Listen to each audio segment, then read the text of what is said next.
What's up, dudes and dudettes? I'm making a video here on something that is actually quite old. I've been having this for a while, but I didn't think nobody thought it'd be cool enough to make a video of it until last night. I was video chatting with one of my buddies, and he seen it, and I showed it to him. He thought it was pretty cool. But I actually did two videos of it running, but I never did, go over the details and stuff of what I did to get it going and what I have in it. But anyway, bam, we having a conversation about the Traxxas Xmaxx big boy truck. Um, this is just a shell, of course. This is what I call my bashing body. This is what I run. Just run around here around my house when I'm bored, or we might go to a park or something like that, and I run this body, so he can flip upside down, won't mess up anything, or if I'm pulling my kid around with it, you know, that type of thing. Which is this truck is just stupid powerful. It is absolutely stupid. But the whole purpose why I bought the truck, it was just an impulse buy. I seen what's the guy's name? Thornton. He's from overseas. He was the first person I seen that hooked this truck up this way. But ta-da, boom, there it is.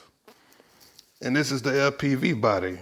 But as I was saying, though, Thornton, I don't know much about the dude. I just seen a couple of videos that he have of his Xmaxx, but he's driving this thing around. Basically, it's a long range vehicle, is what it was. And I seen it, and it was an impulse buy. I was like, man, I gotta have that.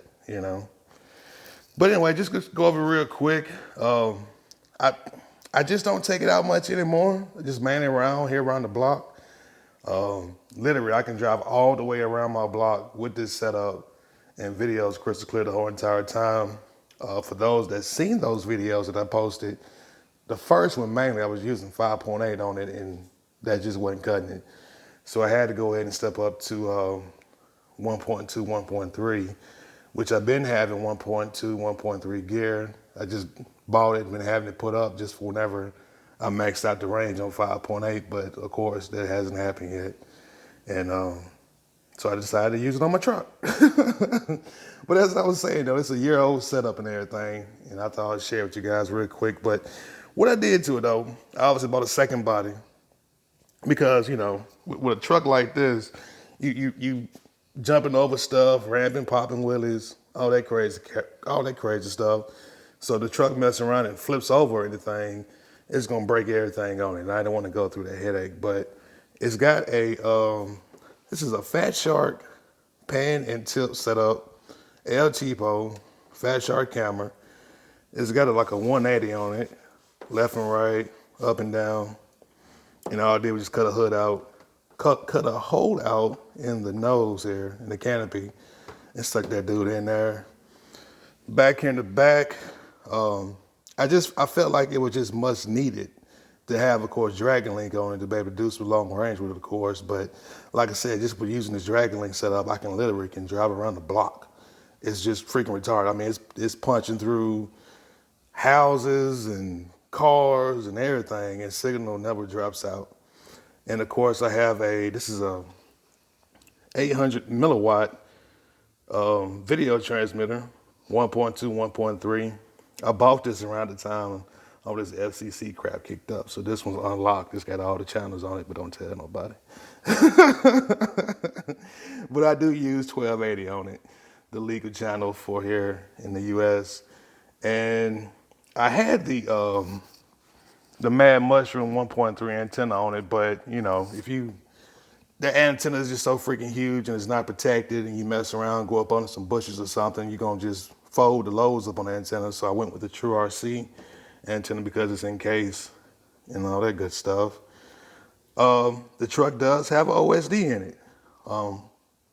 It is the Ren Zombie OSD, or AKA Poor Man OSD. And actually I just had that laying around. I had that back in the day when I was flying the mini Skywalker before flight controllers were small enough to fit into planes of that size. So I just wanted the OSD.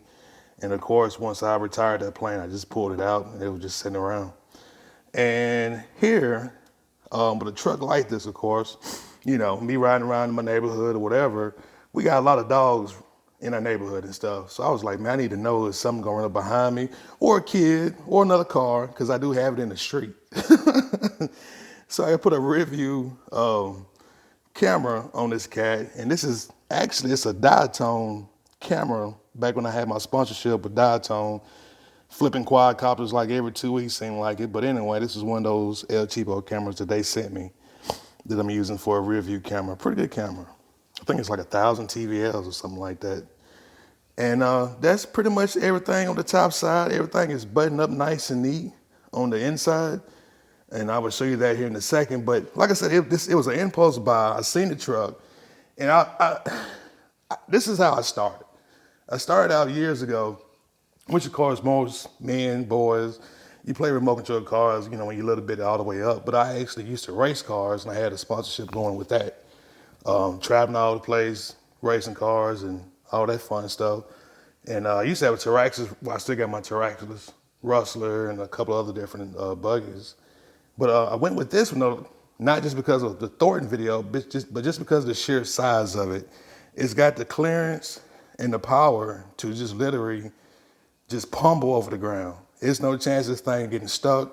It can run up to 50 plus miles per hour, depending on the gearing you put off in it. I can't remember. I know I changed out the gearing in this from the stock gearing, so I think this one can run up to 60 miles per hour. So I had to double check that. But it is running on 8S, 2 4-cell packs, and it's waterproof. So it's a no-brainer to have a truck. You know, if you want to do some serious FPVing with a truck, this is just the way to go. You know, it's costly as hell. I got probably, Jesus, whew, let me make sure my wife ain't listening. But I got about 1,500 tied up in this truck. The truck itself was, at the time I bought it a year ago, with the batteries and everything, it's about $1,250. Then, of course, the FPV gear and stuff like that. It's about $1,500 in it, man, but it is tons of fun. But let me take the hatch off here, and I'll show you real quick what I got, how I got everything wired up on the inside. All right, hatch is off, and the way I do it, of course, I'm still using the, it's like an all-in-one receiver. It's got a built-in gyro in it and all that good stuff that's made into this guy here. That's the TQ1. But what I do, though, I take my Dragon receiver, just plug it in, power, throttle, and steering, I believe, I might have it backwards. And I just plug it directly into that guy. And I have the waterproof cap that I normally put back on top of it, especially when it's like a rainy day or something. The way the whole entire setup is fully waterproof. As I mentioned, it's got the dual 4S batteries, which makes 8S for it.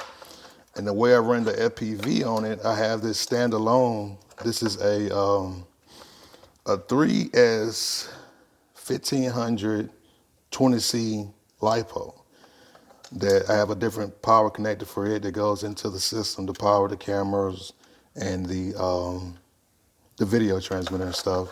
And it just held on to the battery holder on the opposite side, just Velcroed on. And as far as the other electronics on this, I'm gonna say plane, on this truck, I made sure they was gonna be waterproof as well too. So it is a absolutely mess in there, but everything is in a watertight Tupperware bowl. That way water cannot go in it. I mean, I can literally drive this truck in some pretty deep water, as long as it don't get over top of the canopy to physically get the camera and stuff like that wet, it's fine. I mean, it's sweet, man. But anyway, I thought I'd show you guys this truck real quick. Since it's getting cold, I will probably start running it a little bit more. That tends to be the times when I really pull it out for FPV the most, like far as going out places doing FPV. And we'll get some more footage just pretty soon. But this is what I run it on right here. I do have a 1.2, 1.3 crosshair. And what I do is I tie this guy into my Eagle Eye system to where I can have diversity on it. And on the back side, it's so freaking huge, I have both of the receivers. One of them is a ready-made RC, and the other one's a generic one from China, but they both have the same channels and everything on it. And I put one of the Mad Mushrooms 1.3 on top of this guy. and just set this up in my front yard or wherever I'm driving this dude around at. And I mean, literally, this dude right here, it's crazy how powerful it is and how well 1.3 picks up as far as like on the ground and stuff like that. I mean, it's punching through cars. I mean, like literally, I don't know what, you guys, what y'all call a block or not, but that's like several houses away. Driving behind yourself, of course, with the Omni on top. But it's able to punch through cars and houses. And video is still pretty, it flickers a little bit, but it's extremely solid. 5.8 don't stand a chance with a ground vehicle if you guys want to try to follow this kind of setup. But anyway, that's it. Let me stop rambling here. And just figure I would share this with you guys real quick. Pretty sweet, neat little truck I got here that I barely drive. And let me know what you guys think. Peace and love.